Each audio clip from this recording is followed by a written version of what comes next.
The airport was quieter than I expected for a Monday morning. Not silent, just muted, like the world had turned the volume down to make room for thoughts no one wanted. I held my son Noah's small hand as we rolled our carry-on across the polished floor, the wheels clicking in a steady rhythm that grounded me more than I realized. Noah was half awake, his hoodie zipped up to his chin, his head leaning against my arm. We were supposed to be flying to see my parents for a week. A simple trip. A reset. That's what I had told myself while packing the night before, folding his clothes with careful precision, pretending the distance between my husband and me hadn't grown wide enough to echo. Daniel hadn't replied to my last message. We're at the airport. Gate 32. I told myself he was busy. He always was. The departures hall smelled faintly of coffee and disinfectant. Screens flickered overhead, flights scrolling by like lives moving forward, whether you were ready or not. I checked my phone again, more out of habit than hope, and slipped it back into my bag when nothing had changed. That was when Noah stopped walking. "Mom," he said softly. I followed his gaze. At first I only saw a familiar silhouette, broad shoulders, tailored coat, the posture of a man who always knew where he was going. My chest tightened before my mind caught up. Daniel stood near the international check-in counters. For half a second, just half, I felt relief. Maybe he'd come to see us off. Maybe the silence had meant nothing. Maybe I had been wrong about all the things I'd been quietly afraid to name. Then I noticed the woman beside him. She wasn't touching him. Not obviously. She stood close enough that their sleeves brushed, close enough to belong in his personal space. She laughed at something he said, her head tilting toward him in a way that felt practiced, intimate. Daniel smiled back. It was the kind of smile I hadn't seen in months. My breath caught, sharp and sudden, as if the air itself had turned against me. Around us, people hurried past with passports and purpose, unaware that my life had just cracked open in the middle of an airport terminal. Noah's fingers tightened around mine. "Mom," he whispered again, confused but calm. "Is Daddy leaving too?" For a few heartbeats, I didn't move. I stood there with Noah's hand locked in mine, my body frozen while my mind scrambled to protect me from what my eyes were already accepting. Daniel was really there. Not a trick of light. Not someone who merely looked like him. And for one fragile, foolish second, hope rose anyway. Maybe the woman beside him was a coworker. Maybe this was one of those rushed business trips he never explained well. Maybe he'd planned to surprise us, to walk over any moment and kiss Noah's forehead like he used to. I clung to that thought, the way people cling to wreckage in deep water, knowing it wouldn't save them, but unable to let go. Then Daniel turned slightly, not toward me, toward her. He leaned in just enough to hear her over the noise of the terminal. She said something I couldn't hear, and he laughed under his breath. Not politely, not out of habit. It was soft and genuine, the kind of laugh that comes from ease, from comfort, from intimacy. My stomach dropped. This wasn't accidental closeness. This wasn't coincidence. The space between them wasn't the space of strangers or colleagues. It was practiced, familiar, earned over time I had not been a part of. Noah shifted beside me. "Mom," he asked quietly, "why isn't Daddy waving?" I swallowed hard. My mouth opened, but no words came. I didn't trust myself to speak without breaking something important. Daniel reached for the handle of a suitcase that wasn't his usual black one. It was smaller, lighter, and unmistakably hers.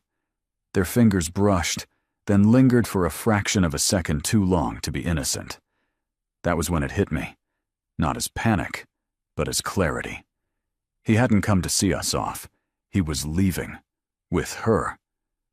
The airport suddenly felt too bright, too open.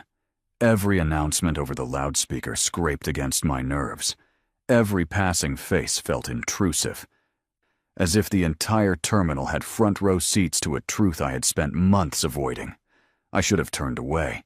I should have spared Noah this sight.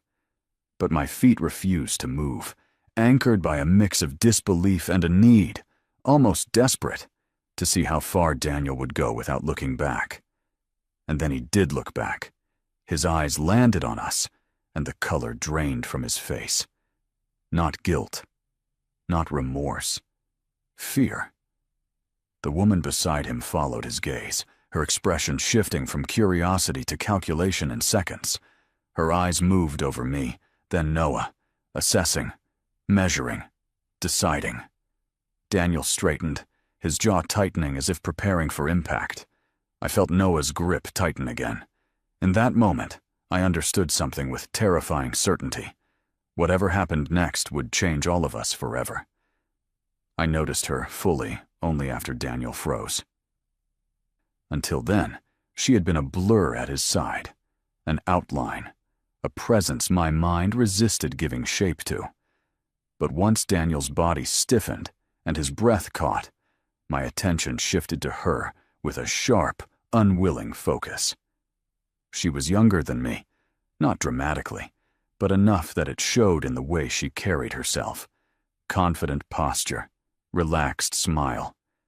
The kind of ease that comes from believing the world is still generous. Her coat was tailored, her hair smooth and glossy, falling perfectly into place, as if she'd checked her reflection more than once before stepping into the terminal. She followed Daniel's stare and found me. Her eyes moved quickly, over my face, my clothes, the hand I held tightly around my son's. There was no shock in her expression, no embarrassment. Only a brief pause, then understanding, and then something else. Recognition. Not of me, but of the situation. As if she had imagined this moment before and decided, in advance, how she would stand inside it. She didn't step away from Daniel. She didn't look uncomfortable. Instead, she shifted her weight slightly closer to him, her shoulder brushing his arm again. Subtle but deliberate. A silent claim. Daniel finally spoke, though I couldn't hear the words from where I stood. His lips moved too fast, his head tilting toward her as if explaining, justifying. She listened with her head angled, eyes still on me. Her mouth curved into something that wasn't quite a smile, wasn't cruelty, was confidence. Noah tugged on my hand. "Mom," he whispered. "Who is she?" The question landed heavier than anything else that morning. I knelt beside him, my knees weak. My heart pounding so loudly I was afraid he could hear it. I searched for language that wouldn't scar him, for a truth gentle enough to hold. "She's someone Daddy knows," I said carefully. The woman watched this exchange with open curiosity. Not guilt, not shame. She was studying me, measuring how I might react, whether I would cry, shout, cause the scene she might have prepared herself for. I didn't give her any of it. I stood back up slowly, smoothing Noah's hair, forcing my breathing to steady. I met her gaze directly for the first time. Up close, I saw it clearly then. She thought she had won something. Not Daniel exactly, but the position beside him, the role, the illusion of being chosen. She didn't know she was standing in the middle of a story that would cost her more than she imagined. And neither of us knew yet that this was only the beginning. Daniel was the first one to break the silence. He didn't rush toward us. He didn't apologize. He didn't even ask how Noah was. Instead, he took a slow step forward, as if approaching a negotiation rather than his own family. His shoulders squared, his face settling into that familiar expression he used in meetings, the one meant to project control. "Elena," he said, keeping his voice low, calm, careful. "Can we talk somewhere else? Somewhere else. Not, 'I'm sorry.' Not, 'This isn't what it looks like,' not even, 'We need to talk, just relocation, damage control. I realized then that he wasn't panicking because he had hurt me. He was panicking because he had been seen. People passed between us, dragging luggage, laughing, checking their watches. The normalcy of it all felt cruel. Daniel glanced around, his jaw tightening as he noticed how public this was becoming. "This isn't the place," he added, his tone sharpening slightly. "Let's not do this here. Do this, as if I were the one causing a problem." Noah shifted closer to me, his body instinctively seeking shelter. I felt his small fingers press into my palm, grounding me in a way Daniel never could. "You didn't tell me you were traveling today," I said evenly. I was surprised by how steady my voice sounded. "With her?" Daniel exhaled through his nose, irritation flashing across his face before he masked it. "It's complicated." That was his second mistake. Complicated was what people said when the truth didn't favor them. He glanced back at the woman. Madison, I would later learn. Then back at me, lowering his voice further. "We'll talk later. I don't want Noah hearing things he doesn't need to hear." Something inside me went cold. He was already framing this as my potential failure, as my emotional instability, as something I might mishandle. "I think Noah already knows enough," I replied. Daniel's eyes flicked down to his son for the first time. "Hey, buddy," he said, forcing a smile that didn't reach his eyes. "You okay?" Noah didn't answer. He just looked at his father with an expression too old for his age. Quiet, observant, disappointed. Madison shifted beside Daniel, clearly uncomfortable now, though she tried to hide it. The situation was no longer neat, no longer controllable. Daniel straightened again, his voice firmer. "We'll discuss this privately. I'll call you." He said it like a conclusion, like a decision already made. And in that moment, I understood exactly who Daniel was when things didn't go his way. A man who believed calmness was authority. A man who thought silence meant victory. A man who had no idea how much he was about to lose. Daniel's forced smile lingered in the air, thin and fragile, like glass stretched too far. He waited for Noah to respond, perhaps expecting a nod, a word, anything that would allow him to pretend this moment could still be managed. Noah said nothing. Instead, he looked up at his father with steady eyes, the kind that weren't searching for reassurance anymore. I felt his hand loosen from mine as he took a small step forward, no longer hiding behind me. "Dad," he said quietly. Daniel's shoulders relaxed just a little, as if relieved. "Yeah, buddy?" Noah hesitated. I could see the thoughts lining up behind his eyes, slow and careful. He wasn't confused. He wasn't angry. He was trying to understand something adults had failed to explain. "Are you going on a trip with her?" he asked, nodding toward Madison. "Because you don't want to come home with us anymore?" The words were simple. There was no accusation in them, no raised voice, just a child's honest attempt to place the pieces where they belonged. The effect was immediate. Daniel's face drained of color. His mouth opened, then closed again. Whatever answer he had prepared for me, whatever version of the truth he thought he could sell, collapsed under the weight of that question. Madison stiffened. For the first time, her confidence cracked. She looked at Daniel, waiting for him to fix it, to explain, to protect the image she had stepped into. He didn't. People nearby slowed, some pretending not to listen while clearly doing exactly that. The airport noise seemed to fade, replaced by the quiet pressure of attention. "That's not," Daniel started, then stopped. He swallowed hard. "It's not that simple." Noah frowned slightly. "But it feels simple." I felt my chest tighten. I wanted to pull Noah back, to shield him from the silence that followed, from the truth Daniel was too cowardly to say out loud. But something told me to stay still, to let this moment exist. Daniel knelt down, his movements awkward now, uncertain.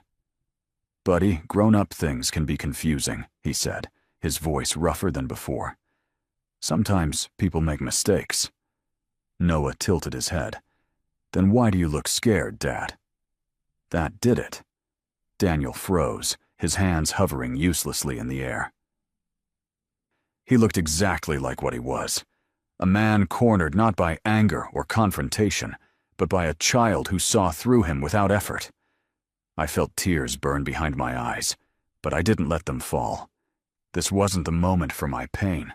This was the moment his son saw who he really was. And Daniel knew it too, because as he looked up at me, shame finally replaced fear in his eyes. And for the first time that morning, he understood something irreversible. No matter how he explained this later, no matter how carefully he rewrote the story, the truth had already been spoken. And it hadn't come from me. Daniel rose slowly from his crouch, his face tightening as if he were bracing himself against an invisible blow. The shame Noah had uncovered lasted only a moment before something colder replaced it. I recognized that look. I had seen it before, in arguments late at night when he realized he couldn't win by explaining. So he changed tactics. "Okay," he said quietly, straightening his jacket. His voice dropped into that calm, measured tone he used with clients. "That's enough for now." Enough.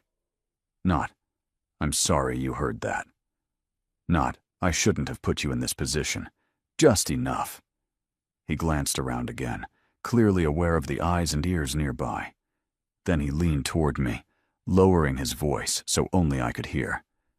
"You don't need to make this worse," he said. "Let's talk about this later, like adults." Something in me flinched, because I understood what he was doing. He wasn't speaking to me as a partner.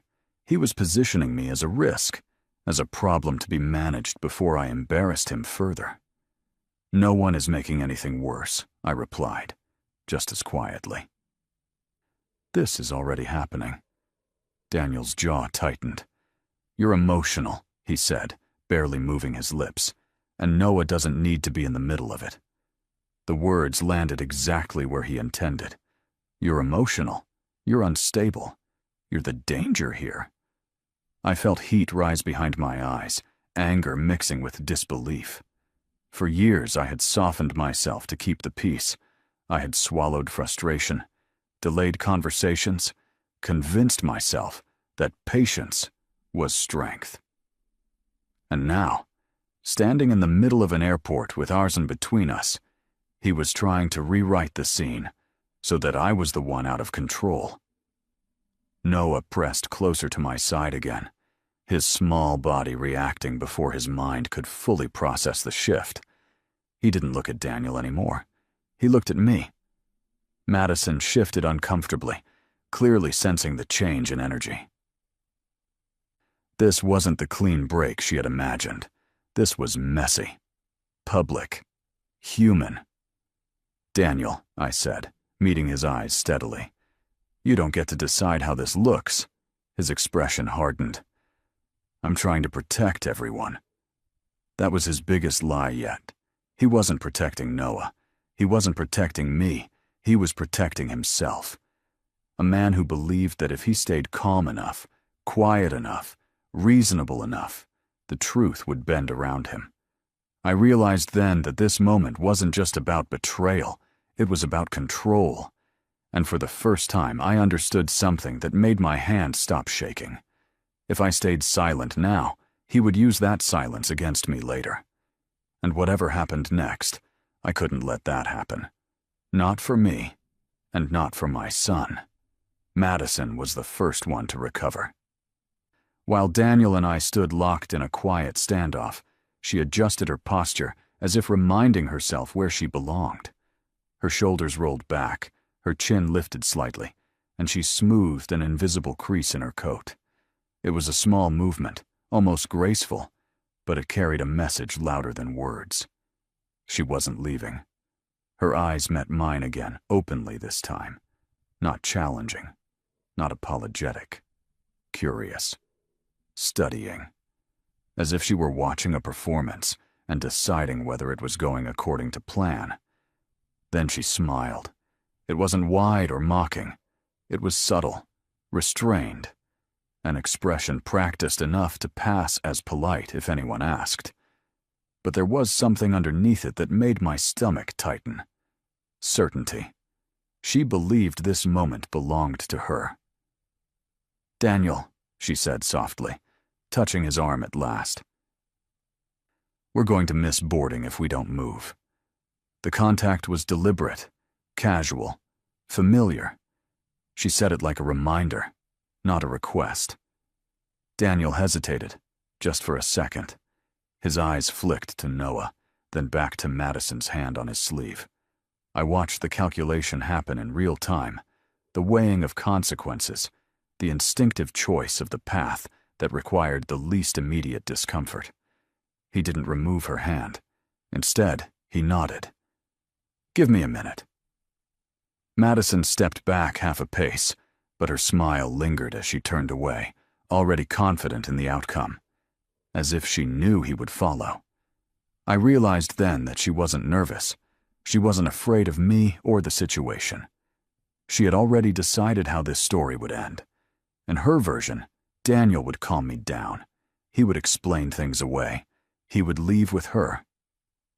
And I would eventually fade into the background, emotional, inconvenient, manageable. She thought she was the reward at the end of a difficult conversation. Noah leaned closer to me, his voice barely audible. "She looks happy," he said. I swallowed. "Sometimes people smile when they think they're right," I answered carefully. Daniel turned back to me, urgency creeping into his tone. "We'll talk tonight," he said. "I promise. Just take Noah and go. Please. Please." The words sounded hollow now. I looked past him, at Madison waiting a few steps away, scrolling casually on her phone, as if nothing significant were happening, as if she hadn't just stepped into the center of a family's collapse. And in that moment, something shifted inside me. Not anger, not jealousy, clarity. Madison believed she had won because Daniel had chosen her in public. Because he hadn't denied her. Because he was about to walk away without looking back. What she didn't understand, what neither of them understood yet, was that this wasn't a victory. It was a mistake. One that would follow them both far longer than either of them expected. I didn't argue with him. That seemed to surprise Daniel more than anything else. He was braced for resistance, for tears, raised voices, questions he didn't want to answer. He had rehearsed calm responses, practiced patience. What he hadn't prepared for was my silence. I looked at him one last time, not with anger, but with something far more unsettling. Detachment. "Okay," I said simply. The word landed between us, flat and final. Daniel blinked, clearly unsure if he had heard me correctly. "That's it?" he asked. I nodded. "That's it. No accusations. No ultimatums." I didn't need them. The truth was already standing between us, breathing, undeniable. I turned to Noah and crouched down, bringing myself to his level. His eyes searched my face, looking for signs of panic, confusion, or fear. I gave him none of those. "Hey," I said softly, brushing his hair back. "We're still catching our flight." "Without Daddy?" he asked. "Yes," I replied. "Just us." He considered this for a moment, then nodded. "Okay." That quiet acceptance broke something open in my chest. I stood and reached for our suitcase, the handle cool beneath my fingers. The simple weight of it felt grounding. Real. I took Noah's hand again and turned away from Daniel without another word. Behind us, I heard him exhale sharply. "Elena!" I didn't stop. Each step away from him felt unreal. As if I were walking out of a room I had lived in for years, without knowing where the door was.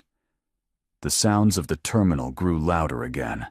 Announcements, laughter, rolling luggage, life rushing back in around us.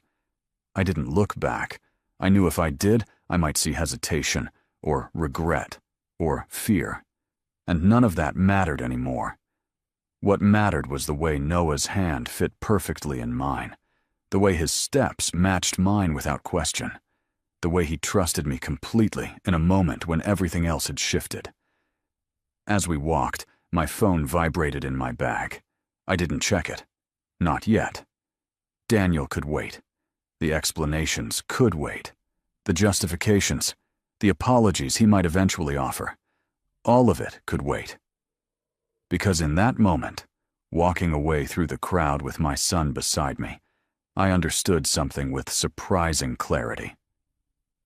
Leaving wasn't weakness. It was the first decision I had made entirely for myself in a very long time.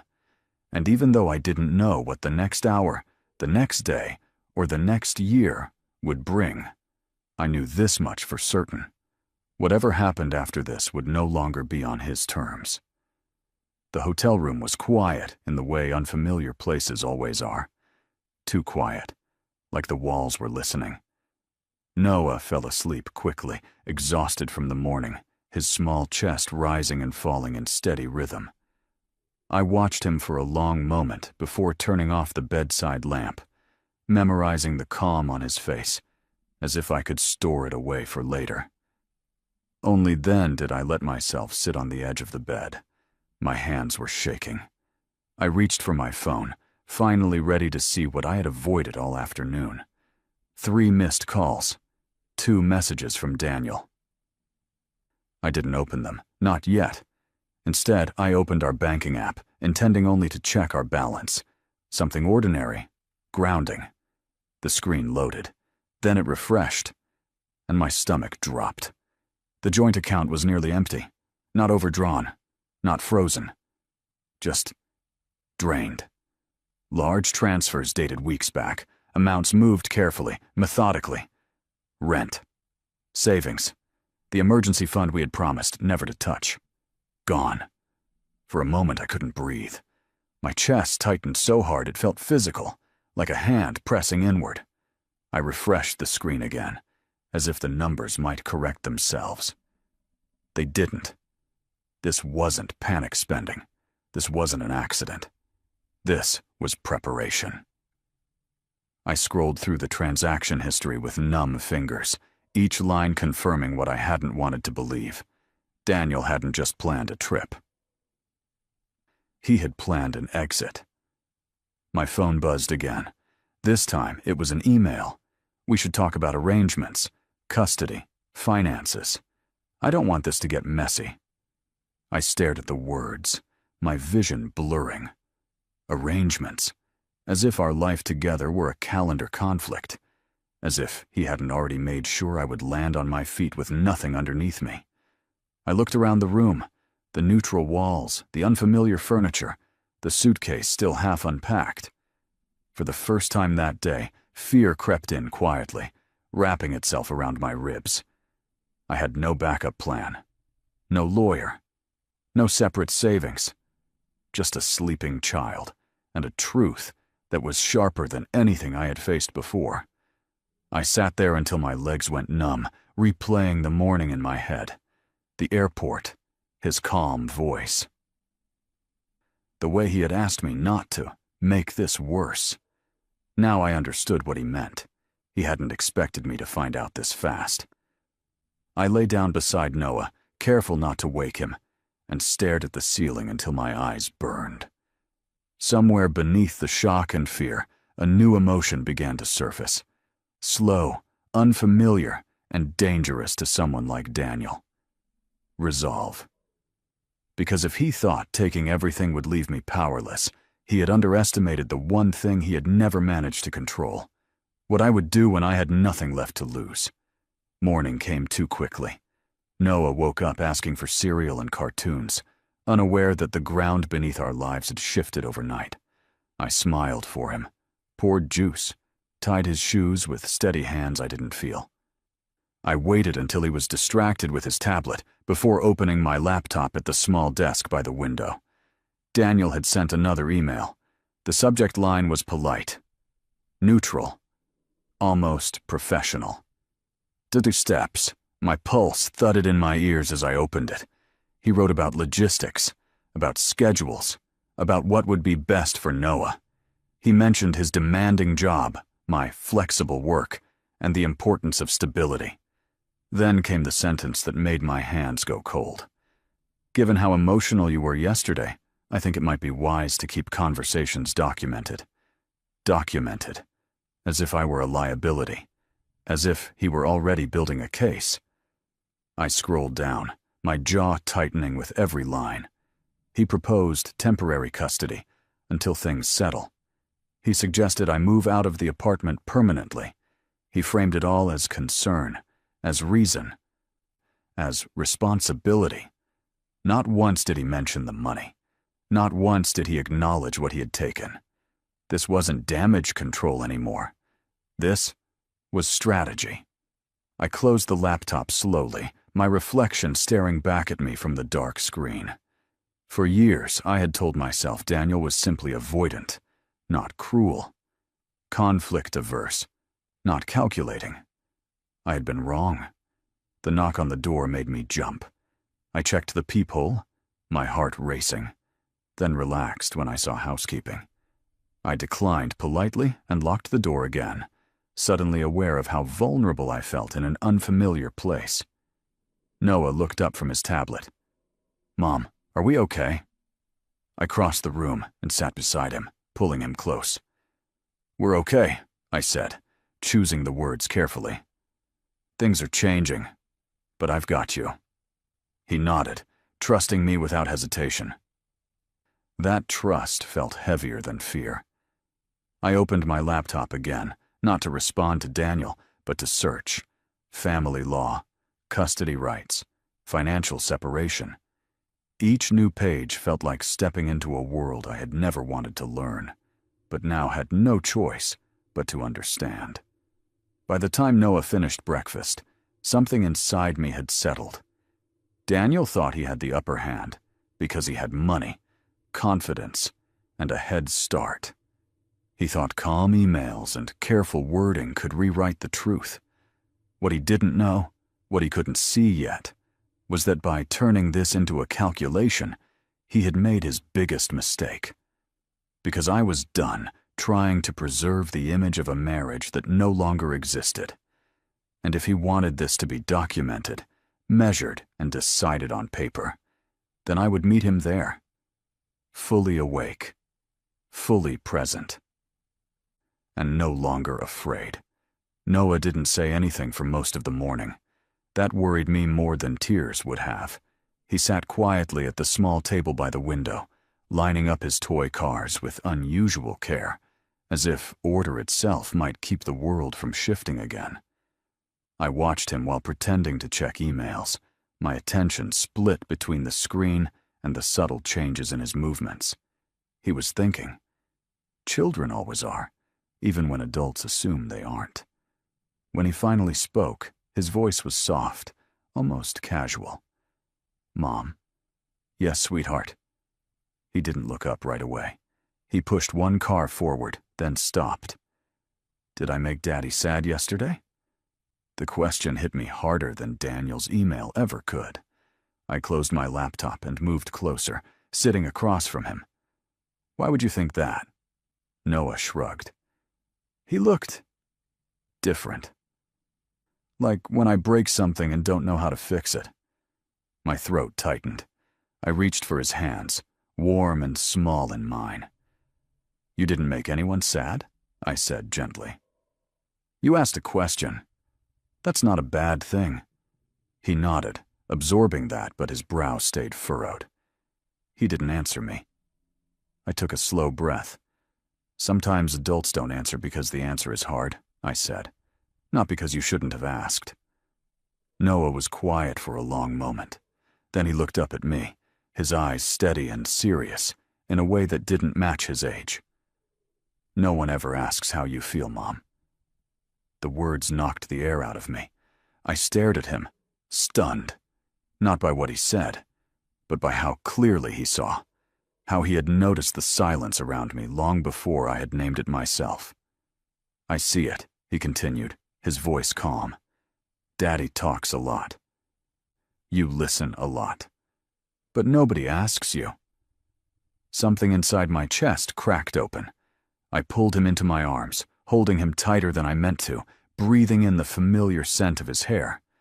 Tears slipped free before I could stop them, falling silently against his shoulder. "I'm okay," I whispered, though I wasn't sure if I was convincing him or myself. "But thank you for seeing me." He hugged me back, small arms fierce and certain. "I always see you." In that moment, I understood something profound and terrifying all at once. Daniel hadn't just underestimated me. He had underestimated our son. Because whatever battles lay ahead, emails, courtrooms, negotiations, there was one truth no strategy could undo. The most honest witness to our marriage had already spoken, and he was on my side. I met Rachel Whitmore by accident. At least, that's what it felt like at first.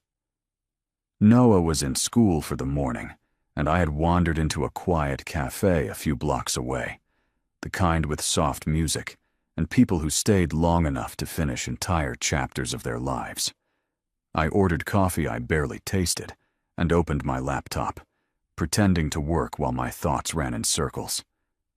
"Excuse me," a woman's voice said gently. "Is this seat taken?" I looked up. She was in her mid-40s, composed in a way that came from experience rather than effort. Nothing flashy.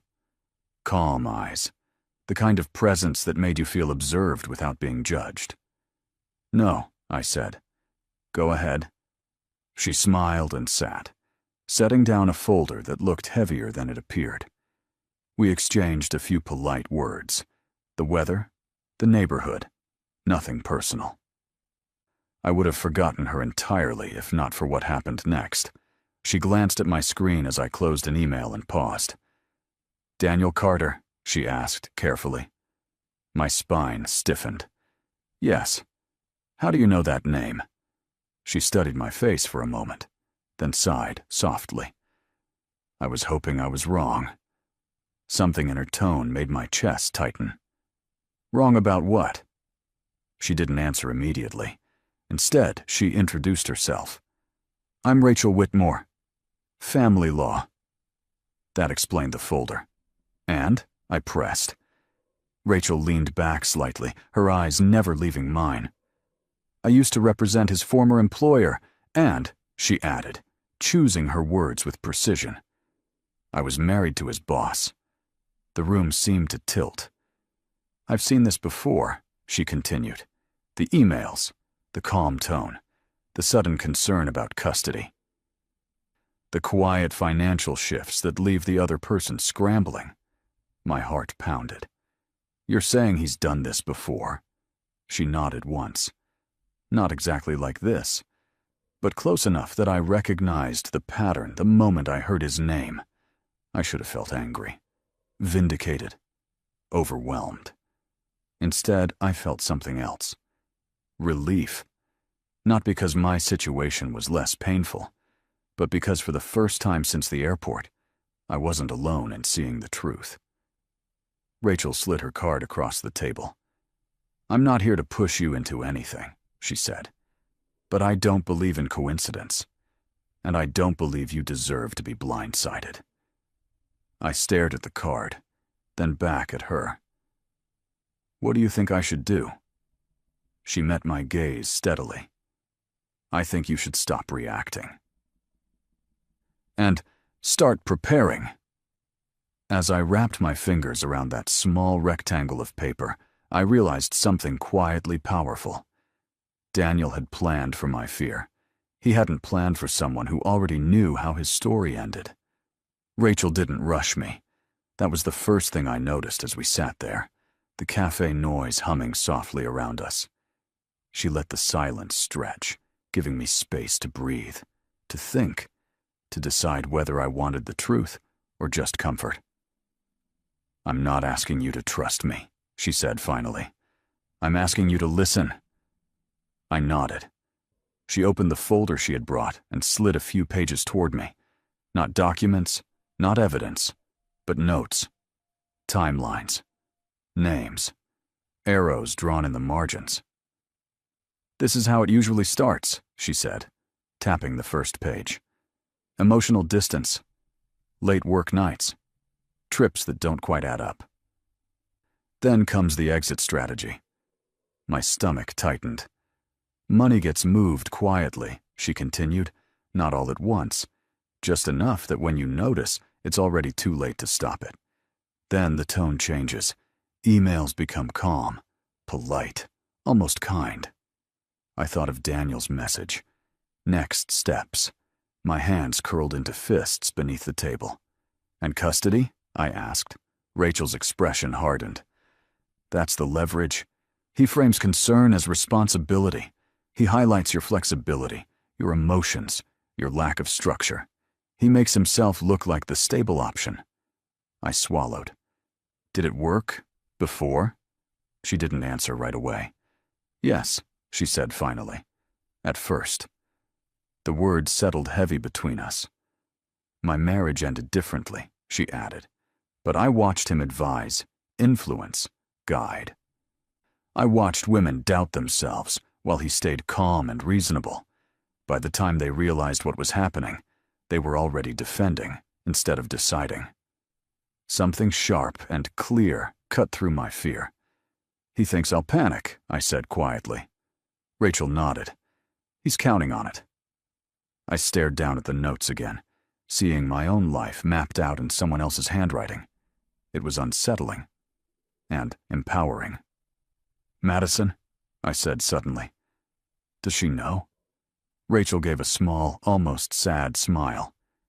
"She knows what he's told her, that you're unstable, that you'll calm down, that this will pass." My chest tightened, not with jealousy but with understanding. "She thinks she's different," I said. "They always do," Rachel replied. I leaned back in my chair, the pieces finally fitting together. The airport, the silence, the drained account. The carefully worded emails. Daniel hadn't reacted to being caught. He had followed a script, and the most dangerous part wasn't that he thought he was smarter than me. It was that he believed I would never see the pattern until it was too late. I met Rachel's gaze. "So what happens when someone does see it?" She closed the folder slowly. "Then the story changes." For the first time since everything fell apart, I felt something solid beneath my fear.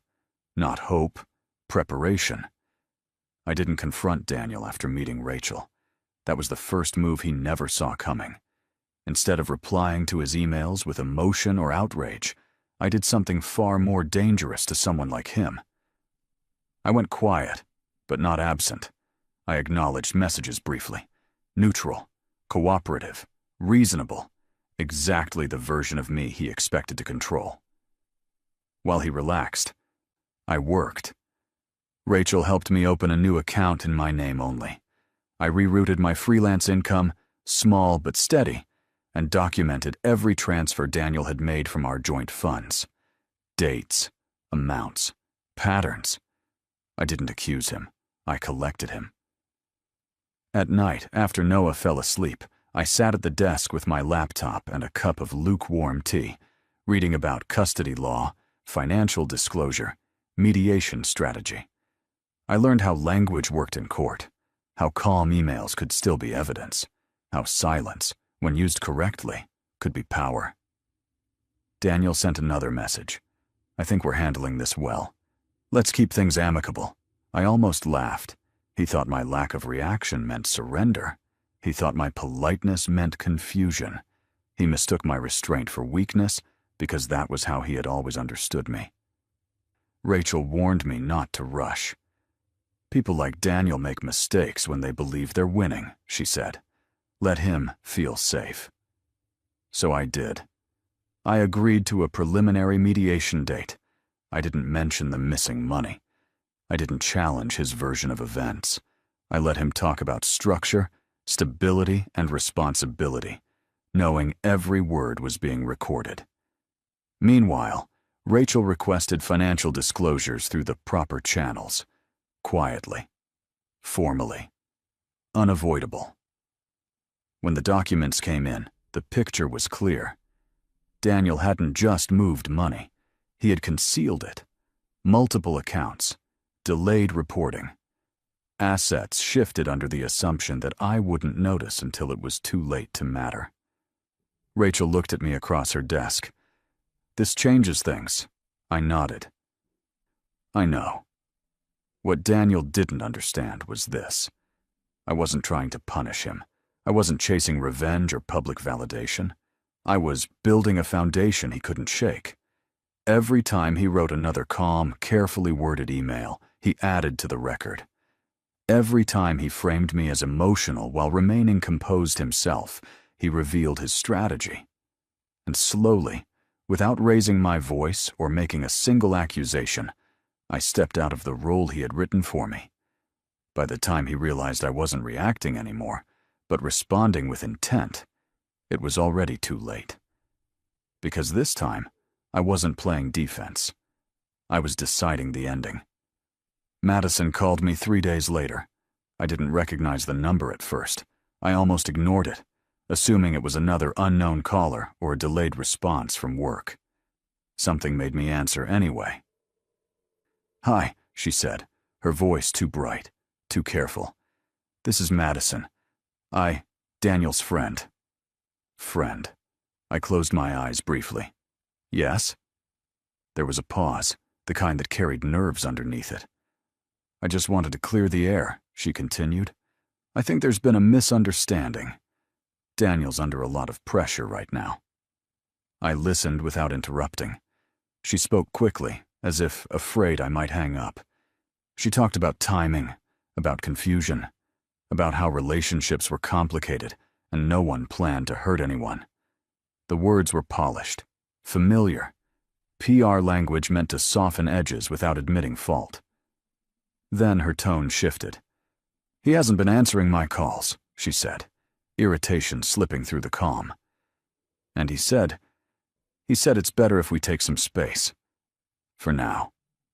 There it was, the truth she hadn't been prepared for. Daniel hadn't chosen her. He had used her as a bridge, something temporary to step on while crossing from one life to another. And now that the crossing was no longer clean, he was cutting weight. "I see," I said evenly. Madison exhaled sharply. "I just think it's unfair. He made promises." I almost laughed, but stopped myself. Instead, I asked gently, "Did he put any of those promises in writing?" Silence. That was answer enough. She filled the quiet with justification. "He said you were unstable. That custody might be an issue, that he needed to protect himself." I felt no anger, only clarity. "He says that to everyone," I replied, "especially when he needs them to believe him." Her breathing changed, slower now, uneasy. "What are you saying?" she asked. I chose my words carefully. "I'm saying that if he wanted to be with you, he would be, publicly, clearly, without hesitation." Another pause, longer this time. "And he isn't," she said quietly. "No," I agreed. "He isn't." The call ended soon after. No confrontation, no apology. Just the sound of someone finally understanding the role they had been cast in.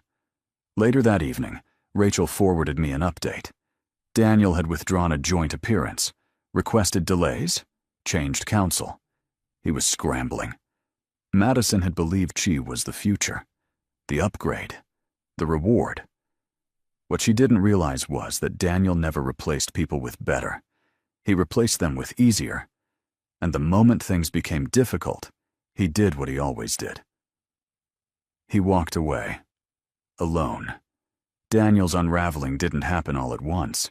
It started quietly, the way his betrayals always had, behind closed doors, in emails he thought no one else would read, in decisions he assumed would never be questioned. But this time, the silence didn't protect him. It exposed him. Rachel called me on a Thursday afternoon. "His disclosures don't match," she said simply. And the court noticed. I sat at my desk, staring out the window as traffic moved below, life continuing without any regard for the man who had once controlled my days. "What does that mean?" I asked. "It means his credibility is gone," she replied. "And once that happens, everything else follows."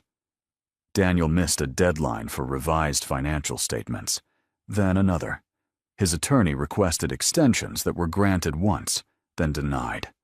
Each delay raised more questions. Each question tightened the net. At mediation, he arrived late and left early.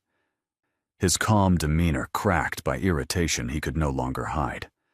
The man who had once spoken about stability and structure now struggled to explain basic inconsistencies. His voice rose. His patience thinned.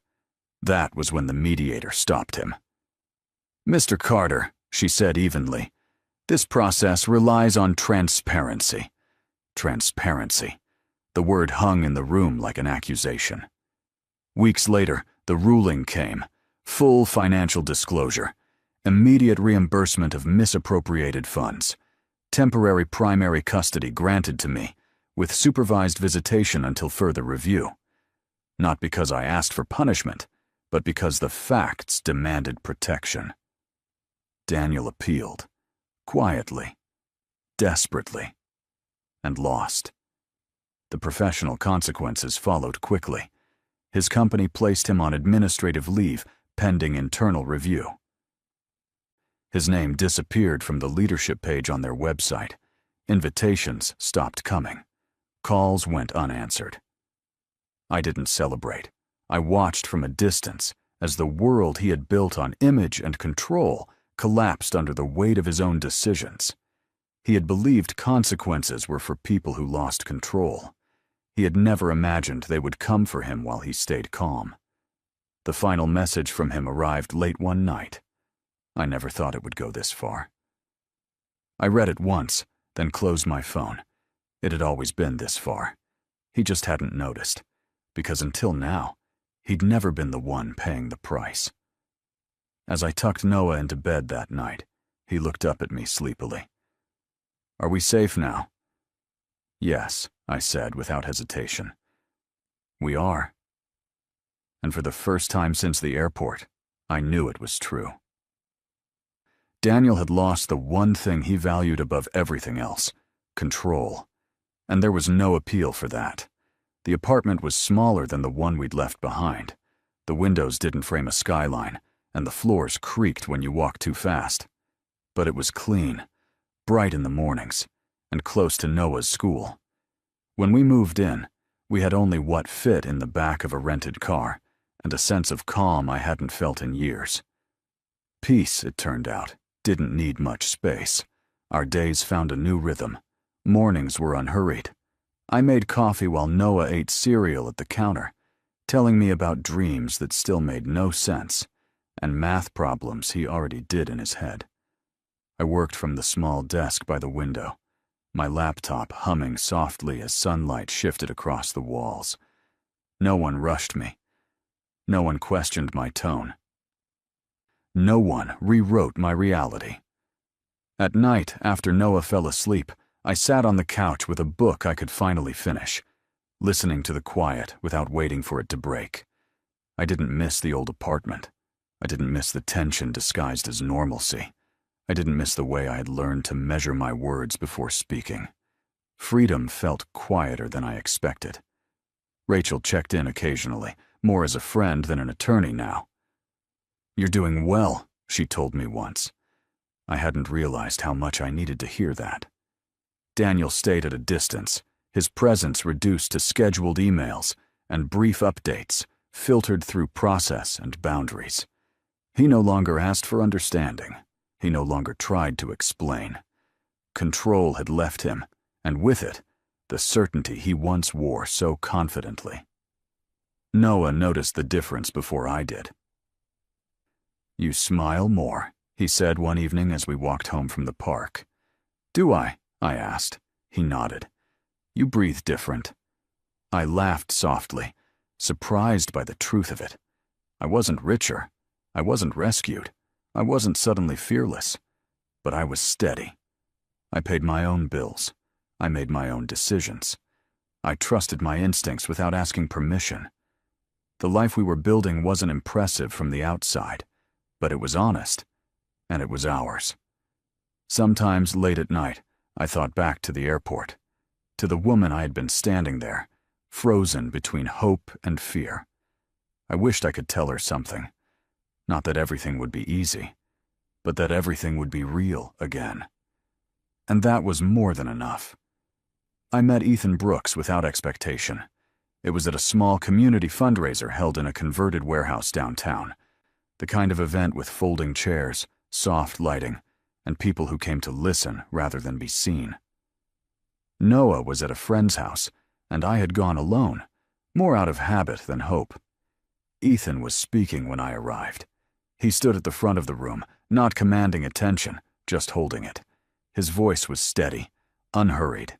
He spoke about rebuilding after loss, not in sweeping terms, but in practical ones, about learning how to show up again without pretending nothing had changed. I stayed longer than I planned. Afterward, people gathered in small clusters, exchanging polite compliments. I was pouring myself a second cup of coffee when he approached.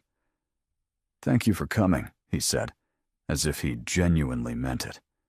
"You were good," I replied. "Honest." He smiled. "That's easier than impressive." We talked for a few minutes. About the neighborhood, about work, about nothing that mattered, and everything that did. He didn't ask why I was there alone. He didn't try to impress me with stories or credentials. He listened. When I mentioned Noah, his expression softened, not with pity, but understanding. "I have a daughter," he said. "She lives with her mom now." There was no bitterness in his voice, just fact. We exchanged numbers without ceremony. No promises. No expectations. Over the weeks that followed, our conversations stayed light. Coffee after work, short walks, shared silence that felt comfortable instead of awkward. He never rushed, never asked for more than I offered. One evening, as we sat on a bench watching the city lights come on, he said something that stayed with me. "I don't need to be important to you," he said. "I just want to be present." It was the opposite of everything I had known. He didn't try to fix me. He didn't compete with my past. He didn't offer rescue or certainty. And that was why I noticed myself relaxing around him in a way I hadn't in years.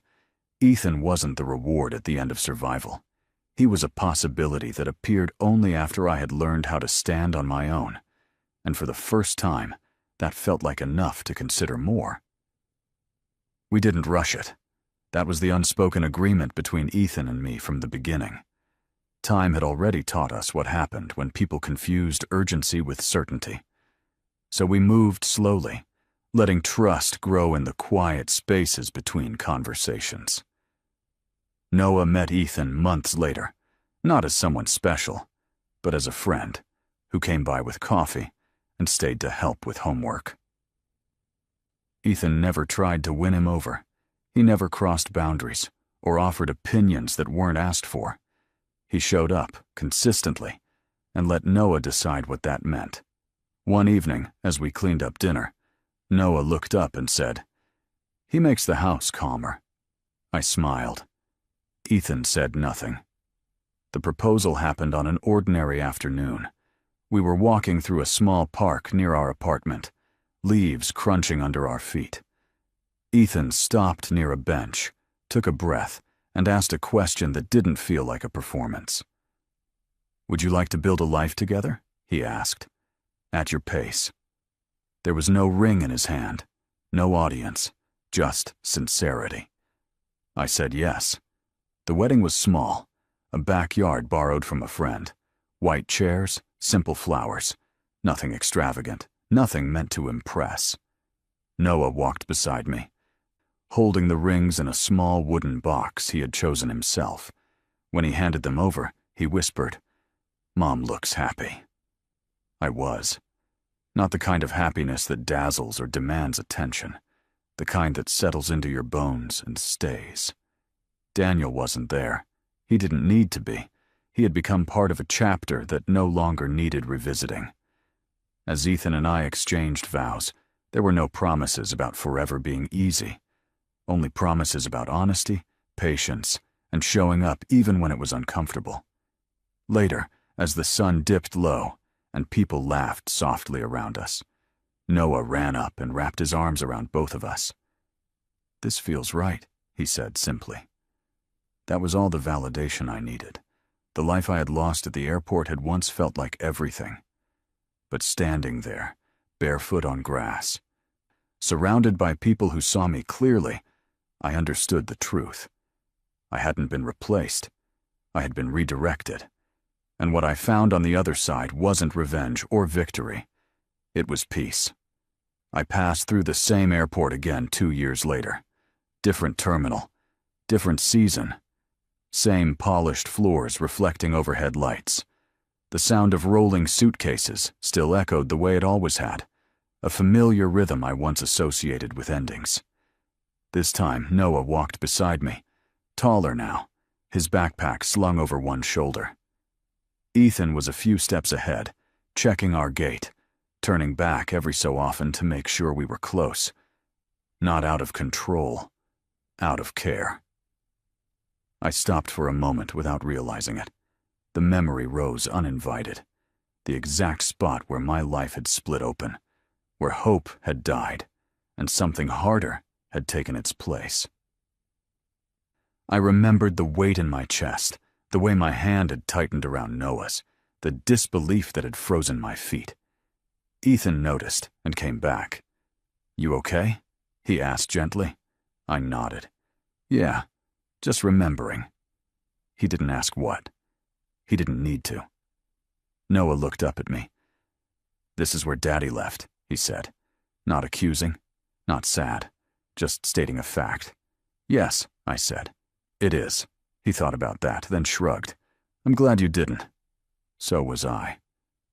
We sat at the gate together, sharing snacks, watching planes lift into the sky. People around us were saying goodbyes, starting trips, returning home. Life in motion, ordinary and extraordinary at the same time. I realized then that the airport had never been the villain in my story. Fear had been. Fear of being alone. Fear of losing stability.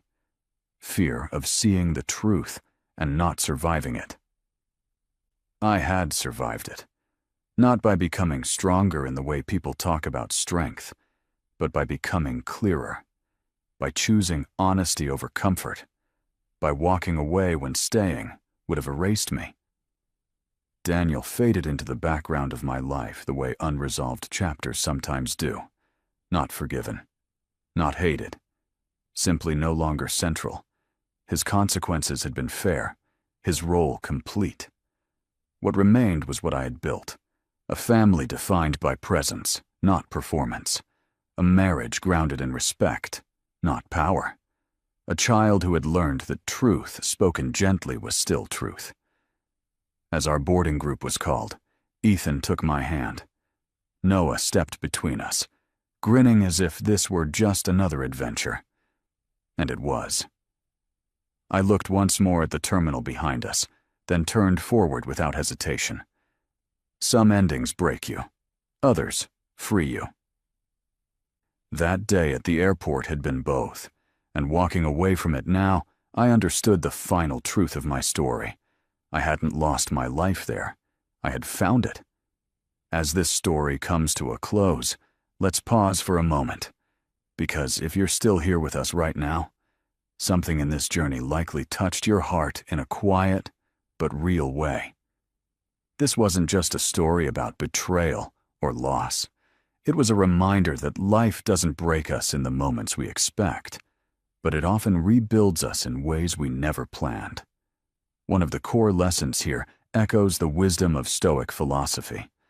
Marcus Aurelius once wrote, "You have power over your mind, not outside events. Realize this, and you will find strength." The pain Elena faced was real, but what changed her life was not controlling others. It was choosing clarity, dignity, and truth over fear. Another Stoic idea reminds us that what stands in the way becomes the way. The airport, the betrayal, the loss, all of it became the path to healing, not the end of it. This story shows us that walking away is not failure, and starting again is not weakness. Sometimes the bravest thing we do is choose peace over familiarity. So if this story resonated with you, if it mirrored something you felt or lived through, know that you're not alone. Take a moment to like this video, share it with someone who might need it, and subscribe to our channel. Your presence here matters more than you know, and your healing journey is still unfolding. This story is a work of fiction created for storytelling and emotional reflection purposes only. While it is inspired by real-life experiences and common human struggles such as relationships, family conflict, and personal growth, all characters, events, and situations portrayed are entirely fictional. Any resemblance to actual people, places, or events is purely coincidental. The intention of this content is not to present factual claims, legal advice, or real-life accusations, but to explore emotional truths and life lessons through narrative storytelling. Viewers are encouraged to interpret the story as a dramatized scenario meant to inspire reflection, empathy, and personal insight, rather than as a representation of real individuals or situations. This content does not promote harm, misinformation, or defamation, and it is shared solely for entertainment, discussion, and emotional connection.